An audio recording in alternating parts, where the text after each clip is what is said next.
എൻ്റെ മകൻ എന്തെങ്കിലും സംഭവിച്ചാൽ പിന്നെ നീയൊന്നും സുഖമായിട്ട് ജീവിക്കില്ല. മുച്ചോട് മുടിക്കും ഞാൻ എല്ലാത്തിനെയും. അവർ പോയ വഴിയെ നോക്കി അയാളും പറഞ്ഞു. ജസ്റ്റിനെ കൊല്ലാൻ തന്നെയാണോ നിന്റെ തീരുമാനം? ഡേവി സംശയത്തോടെ ഡെന്നിയോട് ചോദിച്ചു. എനിക്കവനെ കൊല്ലുന്നതിനോട് താല്പര്യമില്ലായിരുന്നു. പക്ഷെ അവൾക്ക് മുൻപോട്ട് ജീവിക്കാൻ അവനൊരു തടസ്സമായിട്ട് തോന്നുകയാണെങ്കിൽ, അതായത് അവൻ ജീവിച്ചിരിക്കുമ്പോൾ അവൾക്ക് തോന്നുന്ന ഒരു തരം ഭയം, അതോർക്കുമ്പോൾ എന്ത് ചെയ്യണമെന്നറിയാത്ത ഒരു കൺഫ്യൂഷനിലാണ് ഞാൻ. ഡെന്നി പറഞ്ഞതും ഡേവി സംശയത്തോടെ അവൻ്റെ മുഖത്തേക്ക് നോക്കി. ഡേവിയുടെ മനസ്സിൽ കൂടി നേഹയുടെ മുഖം കടന്നുപോയി. അവൾ പറഞ്ഞ വാക്കുകൾ, അവൾ അനുഭവിച്ച വേദന, അതൊക്കെ ഓർത്തതും അവന് ജീവൻ ബാക്കി വെക്കുന്നത് അവന് കൊടുക്കുന്ന ഇളവായിട്ടാണ് ഡേവിക്ക് ആ നിമിഷം തോന്നിയത്. അവൻ ജീവിക്കേണ്ട ഡെന്നി, കൊല്ലണം ഉടനെ തന്നെ. നാളെ അയാളുടെ വീട്ടിൽ അവൻ്റെ ശവമായിരിക്കണം എത്തേണ്ടത്. എൻ്റെ പെണ്ണിനെ അങ്ങനൊരവസ്ഥയിൽ എത്തിച്ചവൻ അവൻ ഈ ഭൂമിയിൽ ഇനി വേണ്ട. അവൻ പറയുന്നത് കേട്ടതും ഡെന്നി സംശയത്തോടെ അവൻ്റെ മുഖത്തേക്ക് നോക്കി. അവൻ്റെ വാക്കുകൾ അത്ര ദൃഢമായിരുന്നു. ഡെന്നിയും ഡേവിയും അവിടുന്ന് നേരെ പോയത് ജസ്റ്റിനെ പൂട്ടിയിട്ടിരിക്കുന്ന കെട്ടിടത്തിലേക്കാണ്. അവർ ചെന്നപ്പോൾ അവൻ തളർന്നു കിടക്കുകയായിരുന്നു. അവൻ വാതിൽ തുറന്നതും അവൻ്റെ മുഖത്തേക്ക് സൂര്യപ്രകാശം അടിച്ചു. അവൻ കണ്ണുകൾ ചിമ്മിക്കൊണ്ട് മുൻപിലേക്ക് നോക്കി. തൻ്റെ മുൻപിൽ നിൽക്കുന്ന ഡെന്നിയും ഡേവിയും കണ്ടതും അവന് ഭയം തോന്നി. ഇവന് കഴിക്കാനൊന്നും കൊടുത്തില്ലേ? ഡെന്നി അവിടെ നിൽക്കുന്ന ഒരാളോട് സംശയത്തോട് ചോദിച്ചു. ബിരിയാണി വാങ്ങി കൊടുത്തതാ സർ, കഴിച്ചില്ല, വേണ്ടെന്നാ പറയുന്നത്. അയാൾ ഡെന്നിയെ നോക്കി മറുപടി പറഞ്ഞു. അതെന്താ ജസ്റ്റ് നിനക്ക് വേണ്ടാത്തത്? വെറും വയറ്റിൽ മരിക്കുന്നത് അത്ര നല്ലതല്ല. ഡെന്നി പുച്ഛത്തോടെ അവനെ നോക്കി. സർ പ്ലീസ്, ഞാൻ ചെയ്തത് തെറ്റാണെന്ന് എനിക്കറിയാം. എനിക്ക് മാപ്പ് തരണം. ഞാനിനി ഒരിക്കലും അങ്ങനെ ചെയ്യില്ല. പ്ലീസ് എന്നെ ഒന്ന് വെറുതെ വിടണം. എൻ്റെ പപ്പ എന്നെ കാണാതെ ഇപ്പോൾ വിഷമിക്കുകയായിരിക്കും. അവൻ ദയനീയമായി അവരെ നോക്കിക്കൊണ്ട് പറഞ്ഞു. ഓ, അപ്പം നിനക്ക് അങ്ങനെയുള്ള ഫാമിലി ഫീലിങ്സ് ഒക്കെ ഉണ്ടല്ലേ? എന്നിട്ടാണോടാ ഒരമ്മയുടെ മകളോട് നീ അങ്ങനെ ചെയ്തത്?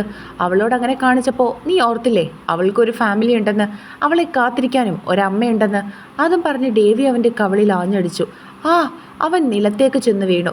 നിനക്ക് മരണത്തിൽ കുറഞ്ഞുള്ള ഒരു ശിക്ഷയുമില്ല ജസ്റ്റിൻ. മരണം, അത് മാത്രമാണ് നിനക്കുള്ള ഏക ശിക്ഷ. ഡേവി അവൻ്റെ മുഖത്തേക്ക് നോക്കി പറഞ്ഞതും അവൻ ഞെട്ടി. സക്കീർ, ഡെന്നി അവിടെ നിന്നവരിൽ ഒരാളെ വിളിച്ചു. സർ, അയാൾ വിളിച്ചുകൊണ്ട് അവരുടെ അടുത്തേക്ക് വന്നു. സക്കീർ, പറഞ്ഞതൊക്കെ ഓർമ്മയുണ്ടല്ലോ? ഇല്ലാതെ ആക്കിയിരിക്കണം. ഒരിറ്റ് ജീവൻ പോലും അവനിൽ ബാക്കിയുണ്ടാകരുത്. നാളെ രാവിലെ അവൻ്റെ വീട്ടുകാരും നാട്ടുകാരും ഒക്കെ അറിയേണ്ടത് ഇവൻ്റെ മരണവാർത്തയായിരിക്കണം.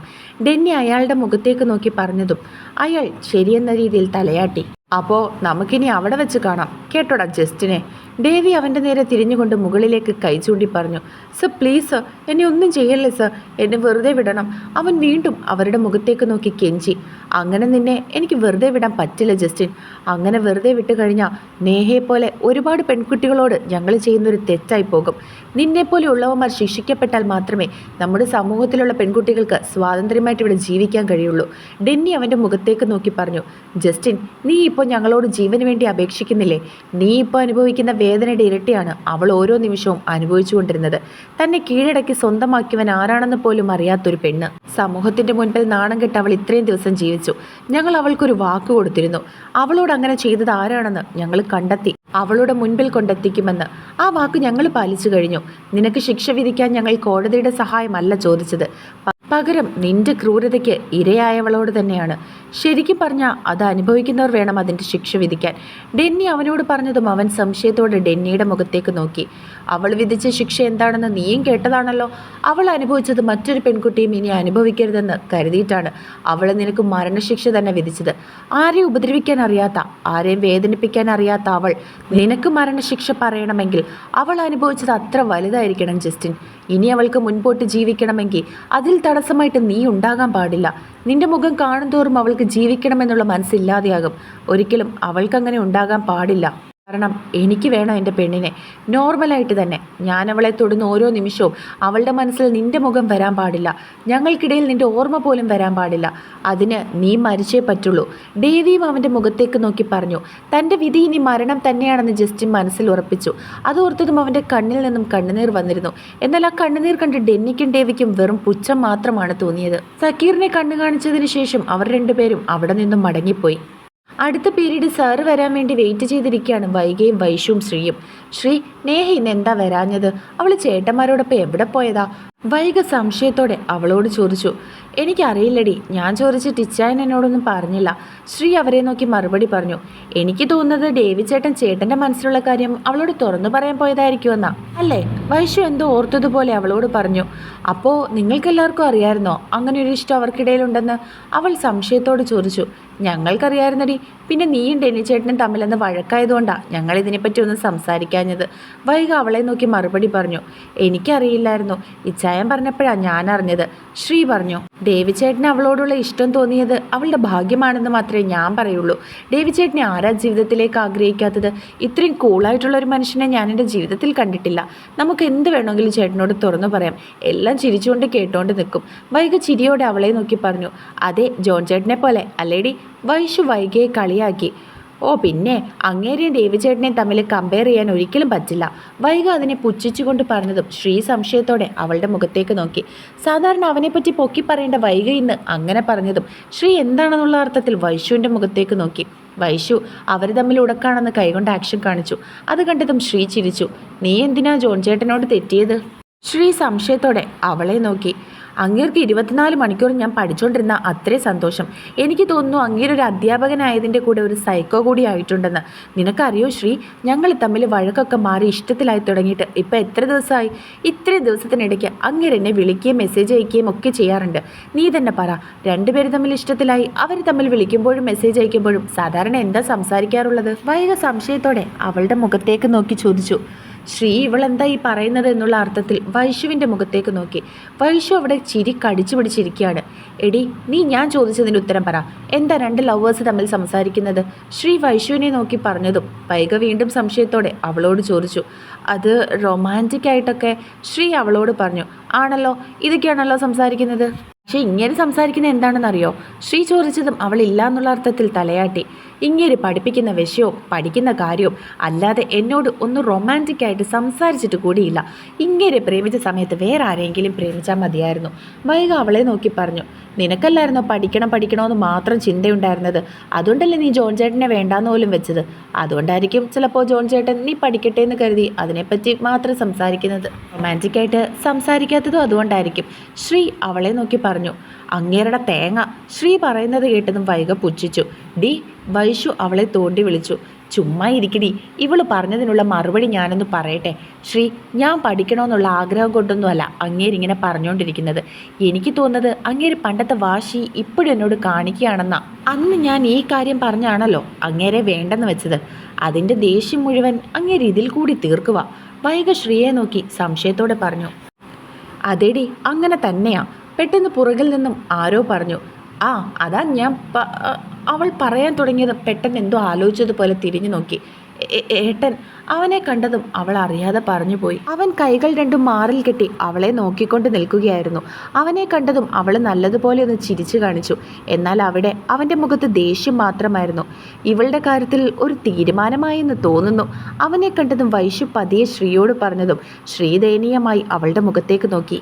ഏട്ടൻ എപ്പോൾ വന്ന്? വൈക അവനെ നോക്കിക്കൊണ്ട് ചോദിച്ചു. കോളേജിലേക്ക് എന്നാ വന്നതെന്നാണോ അതോ ഇവിടേക്ക് എപ്പോൾ വന്നോ എന്നാണോ? അവൾ ചോദിക്കുന്നത് കേട്ടതും അവൻ തിരികെ അവളോട് ചോദിച്ചു. അവൾ ചിരിച്ചു കാണിച്ചു. കൂടുതൽ കിണിക്കല്ലേ?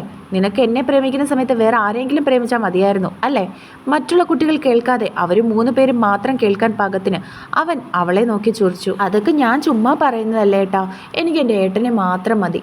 അവൾ അവനെ നോക്കി ചിരിച്ചു കാണിച്ചുകൊണ്ട് പറഞ്ഞു. ഉവ്, അത് ഞാൻ കേട്ടല്ലോ. നിനക്ക് ഞാൻ വെച്ചിട്ടുണ്ട്. ഈ ക്ലാസ് ഒന്ന് കഴിയട്ടെ കേട്ടോ.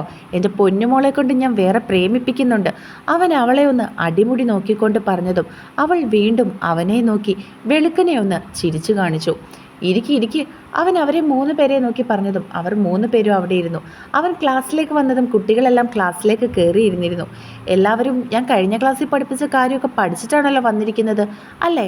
അവൻ എല്ലാവരെയും നോക്കി ചോദിച്ചതും എല്ലാവരും പരസ്പരം നോക്കി. എടി, ടെക്സ്റ്റ് പേപ്പറോ ചോദ്യം ചോദിപ്പാണോ? ശ്രീ പതിയെ വൈകയോട് ചോദിച്ചു. എന്നോട് ചോദിച്ചാൽ എനിക്കെങ്ങനെ അറിയാം? ഞാൻ നിങ്ങളെപ്പോലെ ഇവിടെ ഇരിക്കുമല്ലേ? വൈക ആകെ ചമ്മനാറിയതിൻ്റെ ദേഷ്യം അവൾ ശ്രീയോട് കാണിച്ചു. അതിന് നീ എന്തിനാ ഇങ്ങനെ ചൂടാവുന്നത്? നിന്നോട് ചേട്ടൻ ഇന്നലെ ഫോൺ വിളിച്ചപ്പോൾ ഇന്ന് അങ്ങനെ എന്തെങ്കിലും ഉണ്ടെന്ന് പറഞ്ഞോന്നേ ഞാൻ ചോദിച്ചുള്ളൂ. ശ്രീ തിരികെ അവളോട് പറഞ്ഞതും വൈക അവളെ കൂർപ്പിച്ചു നോക്കി. അതിന് ശ്രീ തിരികെ അവളോടും ചിരിച്ചു കാണിച്ചു. പിന്നെ അങ്ങേര് പറയാറ് ചോദ്യം ചോദിക്കുന്നതും ടെസ്റ്റ് പേപ്പർ ഇടുന്നതും ഒക്കെ എന്നോട് മാത്രം പറഞ്ഞിട്ടല്ലേ? എൻ്റെ പൊന്നു ശ്രീ, നിനക്ക് ഇതുവരെ അങ്ങേരെ മനസ്സിലാകാത്തത് കൊണ്ടാണ് ഇങ്ങനെയൊക്കെ ഓരോ കൊനിഷ്ഠ ചോദ്യങ്ങൾ നീ എന്നോട് ചോദിക്കുന്നത്. വൈഗ തിരികെ അവളോട് പറഞ്ഞതും ശ്രീ ചിരിച്ചു. ചമ്മിപ്പോയതിൻ്റെ ദേഷ്യം നല്ലതുപോലെ വൈഗ അവരോട് കാണിക്കുന്നുണ്ട്. അത് കാണും തോറും ഐശുവിനും ശ്രീക്കും ചിരി വന്നിരുന്നു. ഞാൻ ചോദിച്ചത് കേട്ടോ, നിങ്ങളെല്ലാവരും പഠിച്ചോ എന്ന്. കുട്ടികളാരും തിരികെ റിപ്ലൈ ഒന്നും കൊടുക്കാഞ്ഞതും അവൻ വീണ്ടും ചോദിച്ചു. അതിനവരെല്ലാവരും ചെറുതായിട്ടൊന്ന് അവനെ നോക്കി ചിരിച്ചു കാണിച്ചു. ആ, എല്ലാം സോപ്പിടുന്നത് പോലെ ചിരിച്ചോണ്ടിരുന്നോ? തൽക്കാലത്തേക്ക് ഞാനിന്നൊന്നും ചെയ്യിപ്പിക്കുന്നില്ല. പക്ഷെ ഇനിയുള്ള ദിവസങ്ങളിൽ അങ്ങനെ ആയിരിക്കില്ല. എൻ്റെ ക്ലാസ് തുടങ്ങുന്നതിന് മുമ്പ് കഴിഞ്ഞ ക്ലാസ്സിൽ പഠിപ്പിച്ചത് എന്താണെന്ന് ഒന്നുകിൽ ഞാൻ നിങ്ങളെ എല്ലാവരെയും കൊണ്ടും എഴുതിപ്പിക്കും, അല്ലെങ്കിൽ ആരെയെങ്കിലും കൊണ്ടൊക്കെ ഞാൻ പറയിപ്പിക്കും. എന്നിട്ട് മാത്രമേ അടുത്ത പോർഷൻ ഞാൻ പഠിപ്പിച്ചു തുടങ്ങിയുള്ളൂ. അവൻ എല്ലാവരെയും നോക്കിക്കൊണ്ട് പറഞ്ഞു. ഇനി അതിൻ്റെ ഒരു കുറവ് കൂടിയേ ഉണ്ടായിരുന്നുള്ളൂ.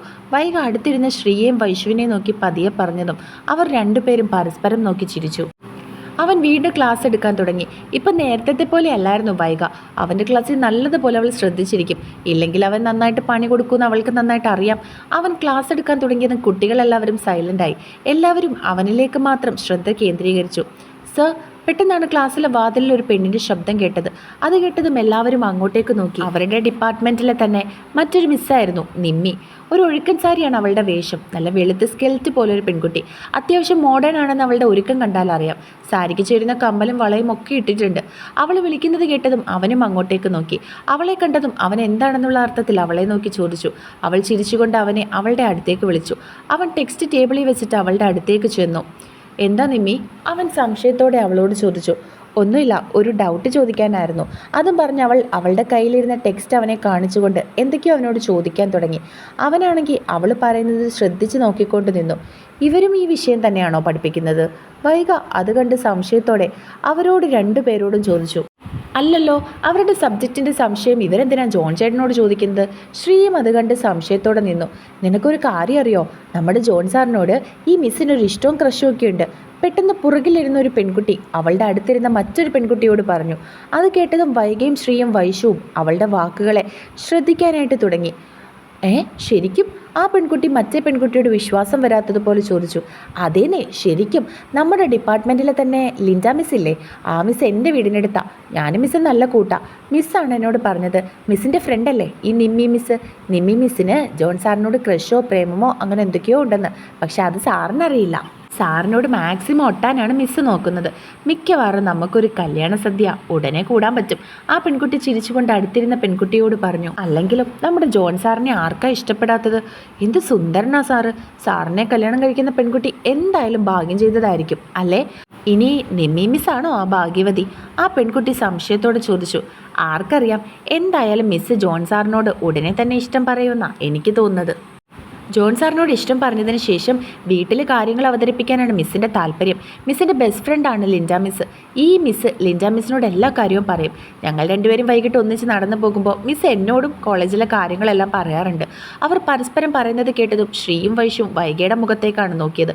അവിടെ ദേഷ്യം കൊണ്ട് ചുവന്ന് വീർത്തിരിക്കുകയായിരുന്നു വൈഗ. അത് കണ്ടതും അവർക്ക് ചിരി വന്നു. അവർ പരസ്പരം നോക്കി. എന്നാൽ ഇതൊന്നും അറിയാതെ ജോൺ അവളുടെ ഡൗട്ട്സൊക്കെ പറഞ്ഞു കൊടുക്കുകയായിരുന്നു. നിമ്മിയാണെങ്കിൽ നല്ല അസലായിട്ട് അവനെ വായി നോക്കിയേ നിൽക്കുകയായിരുന്നു. അവൻ നിമ്മിയോട് സംസാരിച്ചതിന് ശേഷം ക്ലാസ്സിലേക്ക് കയറി വന്നു. വൈഗ ദേഷ്യം കടിച്ചു പിടിച്ചിരിക്കുകയായിരുന്നു. അപ്പോൾ തുടങ്ങിയാലോ? അവൻ കുട്ടികളെ നോക്കി ചോദിച്ചതും അവരെല്ലാവരും ചിരിയോടെ തലയാട്ടി. അവൻ വൈഗയുടെ മുഖത്തേക്കാണ് നോക്കിയത്. ശ്രീയുടെയും വൈശുവിൻ്റെയും നടുവിലായിട്ടാണ് അവളിരിക്കുന്നത്. അവൻ നോക്കുന്നത് കണ്ടതും അവരും അവളെ നോക്കി. കടന്നല് കുത്തിയതുപോലെ വീർത്തിരിക്കുകയാണ് അവളുടെ മുഖം. നേരത്തെ അവൾ പറഞ്ഞത് കേട്ടതിൻ്റെ ചമ്മലായിരിക്കും അവൾക്കെന്ന് കരുതി അവൻ ചിരിച്ചുകൊണ്ട് വീണ്ടും ക്ലാസ് എടുക്കാൻ തുടങ്ങി. അവൻ ക്ലാസ് എടുക്കുന്നതിനിടയിലൊക്കെ അവളുടെ മുഖത്തേക്ക് നോക്കി. എന്നാൽ അവൾ ക്ലാസ്സിലൊന്നും ശ്രദ്ധിക്കാതെ അവനെ നോക്കാതെ കുനിഞ്ഞിരിക്കുകയായിരുന്നു. ഇപ്പോൾ താൻ എന്തെങ്കിലും പറഞ്ഞാൽ അത് പിന്നെയും ക്ലാസ്സിൽ വെച്ചൊരു വഴക്കാകുമെന്ന് അവൻ അറിയാമായിരുന്നു. വെറുതെ ഇപ്പോൾ ഒരു വഴക്കിന് പോകണ്ടെന്ന് കരുതി അവനും ഒന്നും മിണ്ടാൻ പോയില്ല. അവൻ്റെ ക്ലാസ് ലാസ്റ്റ് അവറായിരുന്നു. അതുകൊണ്ട് തന്നെ കോളേജ് വിടാൻ ബെല്ലടിച്ചതും കുട്ടികളെല്ലാവരും അത് കേൾക്കാതിരുന്നതുപോലെ ക്ലാസ്സിൽ നിന്നും ഇറങ്ങിപ്പോയി. ജോൺ മനഃപൂർവ്വം തന്നെ അവിടെ നിന്നു. അവൻ നിൽക്കുന്നത് കണ്ട പെൺപിള്ളേരും അവിടെ നിൽക്കുമെന്ന് അവൻ അറിയാമായിരുന്നു. കുട്ടികളെല്ലാവരും പോയതും അവൻ 4 പേരും മാത്രമായി ക്ലാസ്സിൽ. അവൻ ബോർഡ് തുടച്ചിട്ട് അവരുടെ അടുത്തേക്ക് ചെന്നു. നേഹ ഇന്ന് വരാഞ്ഞ എന്താ? എല്ലാവരും പോയതും അവൻ സംശയത്തോടെ പിള്ളേരെ നോക്കി ചോദിച്ചു. അവൾ ഡേവിച്ചേട്ടൻ്റെ കൂടെ എവിടേക്കോ പോയി. ശ്രീയാണ് അവനെ നോക്കി മറുപടി പറഞ്ഞത്. അപ്പോഴും അവൻ വൈഗയുടെ മുഖത്തേക്ക് നോക്കി. എന്നാൽ അവൾ അവനെ ശ്രദ്ധിക്കാൻ ഒട്ടും താല്പര്യമില്ലാത്തതുപോലെ പുസ്തകമൊക്കെ ബാഗിലേക്ക് എടുത്തു വെച്ച് വീട്ടിലേക്ക് പോകാൻ തുടങ്ങിയായിരുന്നു. ഇവളുടെ മുഖം എന്താ ഇങ്ങനെ കടന്നൽ കുത്തിയതുപോലെ വീർത്തിരിക്കുന്നത്? ഇങ്ങോട്ടേക്ക് വന്നപ്പോൾ ഏതെങ്കിലും കടന്നൽ ഇവളെ കുത്തിയിരുന്നത് നിങ്ങൾ കണ്ടായിരുന്നോ? എന്തായാലും കുറച്ച് മൂത്ത കടന്നലായിരുന്നെന്ന് തോന്നുന്നു. വൈകിയൊന്ന് പാളി നോക്കിയതിന് ശേഷം അവൻ അവരെ രണ്ടുപേരെ നോക്കി ചോദിച്ചു. ആവോ, ഞങ്ങൾക്കൊന്നും അറിയില്ല, ചേട്ടൻ തന്നെ അവളോട് ചോദിച്ചു നോക്കിക്കോ. അതും പറഞ്ഞ് ശ്രീയും വൈശുവും അവിടെ നിന്നും പോകാൻ തുടങ്ങി. നിങ്ങളിത് എവിടെ പോവാ? ഞാൻ നിങ്ങളുടെ കൂടെ തന്നെയാണ് വന്നത്, എന്നിട്ട് എന്നെ വിളിക്കാതെ പോകുന്നത് എന്തിനാ? അതും പറഞ്ഞ് വൈക അവരുടെ ഒപ്പം പോകാൻ തുടങ്ങിയതും അവൻ അവളുടെ കയ്യിൽ പിടിച്ചു നിർത്തി. നിങ്ങൾ പൊയ്ക്കോ. അവളെ അവിടെ പിടിച്ചു നിർത്തിയതിന് ശേഷം അവൻ അവരെ നോക്കി പറഞ്ഞു. അതിന് അവർ ചിരിച്ചുകൊണ്ട് ക്ലാസ്സിൽ നിന്നും ഇറങ്ങി.